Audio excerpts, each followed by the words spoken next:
அந்த விஸ்வநாதே நான் தான் சார். ஐயோ, நிக்கிறீங்களே, உட்காருங்க உட்காருங்க, நான் செஞ்ச பாக்கியம், உட்காருங்க. என்ன சார் இது, டாக் ஆஃப் த டவுனே நீங்க தான். இப்படி சிம்பிளா இருக்கல.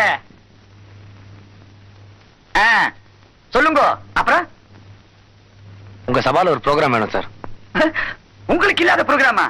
பேஷா பண்ணி விடலாம். ஆனா இந்த மாச கடைசி வரைக்கும் ப்ரோக்ராம் ஃபுல்லா இருக்கே. சரி சார், அப்ப நான் நெக்ஸ்ட் மந்த் வரேன். இருக்கா? இப்படி பொசுக்கு எழுந்து போட்டா எப்படி? தெரியவா, எங்க சபாவை தேடி வந்திருக்கேன். ஒரு 5 நிமிஷம் பேசிட்டு போங்க.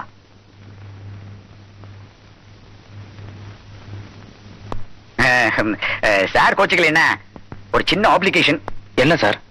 ஒண்ணுமில்லை, எனக்கு வேண்டப்பட்ட ஒருத்தர் மூர்த்தின்னு பேரு, அவருக்கு நாளைக்கு கல்யாணம். அவர் மேரேஜ் ரிசப்ஷன்ல நீங்க பாடி தரணும். அப்பதான் எங்களுக்கு ரொம்ப சந்தோஷமா இருக்கும்.